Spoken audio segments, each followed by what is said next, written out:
کی امت بھی سارے نبیوں کی امت سے اعلیٰ مقام رکھتی ہے، لیکن میرے دوستو آپ کا مقام اتنا بلند و بالا ہے۔ اللہ فرماتا ہے وَأَنْتُمُ الْأَعْلَوْنَ إِن كُنتُم مُؤْمِنِينَ، تم ہی بلند و بالا ہو اگر تم مومن ہو۔ آپ کا مقام اتنا بلند و بالا ہے کہ آپ پر فرشتے فخر کرتے ہیں، آپ کا مقام اتنا بلند و بالا ہے کہ آپ پر فرشتے رشک کرتے ہیں، آپ کا مقام اتنا بلند و بالا ہے کہ حضرت عیسیٰ علیہ السلام جیسا پیغمبر نبی کی امت میں ہونے میں فخر محسوس کرتا ہے، اللہ سے دعا کرتا ہے پروردگار مجھے بھی نبی آخر الزماں کی امت میں پیدا فرما۔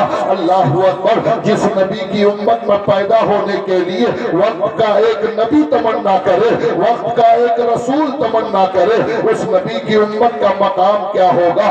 ہمارا مقام تو یہ ہے کہ ہم پر فرشتے فخر کریں، ہمارا مقام تو یہ ہے کہ ہمارے بیچ میں وقت کا پیغمبر حضرت عیسیٰ آنا چاہے، لیکن ہمارا کردار یہ ہے کہ مسجد میں جمعہ کے دن جا کر ہم جوتیاں چراتے ہوئے نظر آتے ہیں، ہمارا کردار یہ ہے کہ مسجد میں وضو خانے میں لوٹے زنجیروں سے باندھ کر رکھنا پڑتا ہے، ہمارا کردار یہ ہے کہ سبزی کی دکان پہ ایک آلو اور پیاز جھوٹے سے اور دھوکے سے جھولے میں ڈالتے ہوئے نظر آتے ہیں۔ اللہ کی قسم تمہارا مقام یہ ہے کہ تم فرشتوں پر فرشتے تم پر فخر کریں، لیکن تمہارا کردار یہ ہے کہ غیر بھی دیکھ کر تمہیں شرم آ جائے۔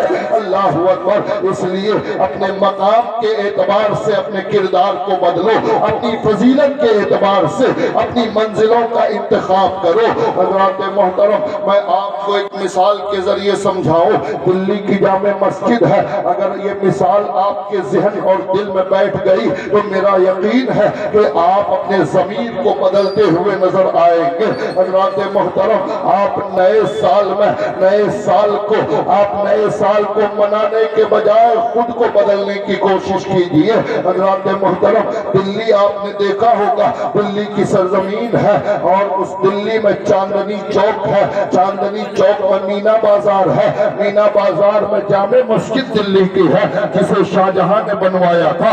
مغلیہ سلطنت کا وہ بادشاہ جسے دنیا شاہ جہاں کہتی ہے، شاہ جہاں کو عمارتیں بنوانے کا بڑا شوق تھا اور دلی کی جامع مسجد شاہ جہاں نے بنوائی۔ دلی کا لال قلعہ شاہ جہاں کی طرز تعمیر ہے، دلی کا لال قلعہ، دلی کی جامع مسجد اور آگرہ کا تاج محل جو دنیا کا 7واں عجوبہ ہے۔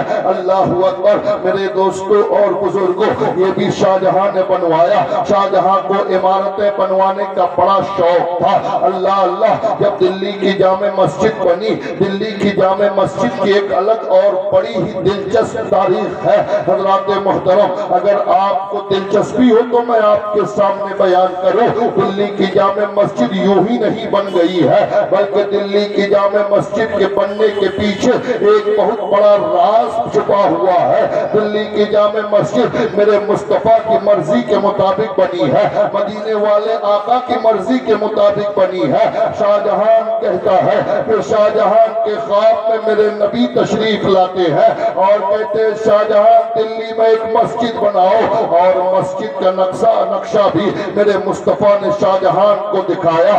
شاہ جہاں نے خواب میں مسجد کا نقشہ دیکھا اور صبح اٹھا تو دلی کے بڑے بڑے انجینئروں کو بلایا، بلکہ دلی ہی نہیں بلکہ ملک کے بڑے بڑے انجینئروں کو بلایا۔ بلانے کے بعد کہا کہ ایک نقشہ مجھے خواب میں دکھایا گیا ہے، تم دلی میں ایک جامع مسجد بنوانا چاہتا ہو اور اس کا نقشہ بنا کر میرے سامنے پیش کرو۔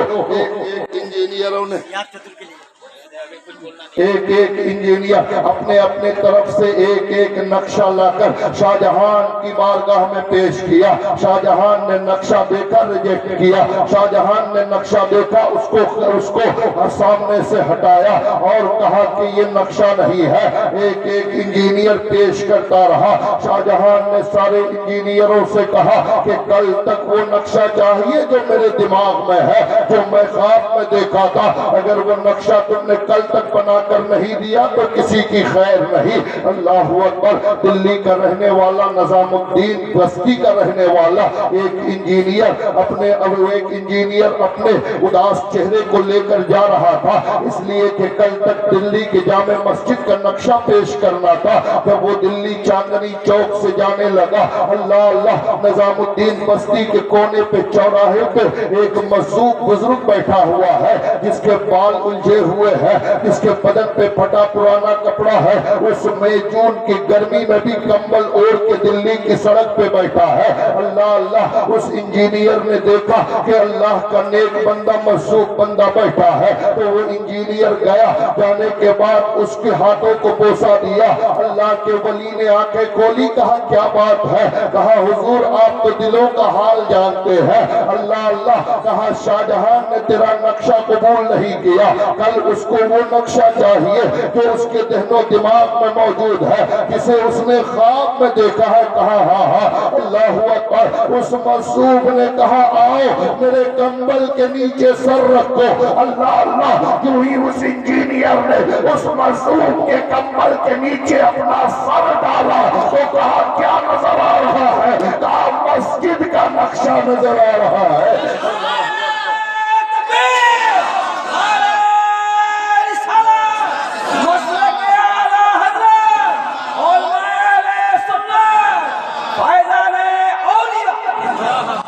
حضرات محترم، کہا مسجد کا نقشہ نظر آ رہا ہے۔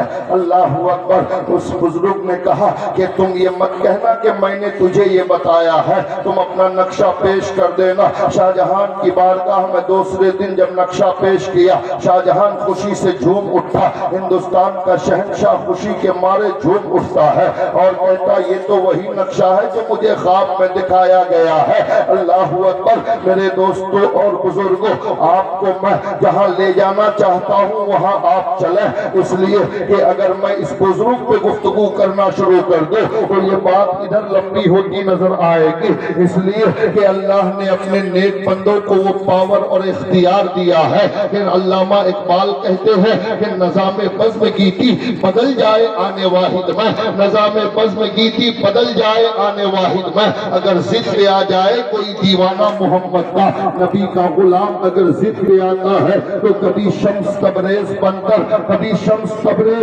کر سورج کو ہاتھوں میں بلا لیتا ہے۔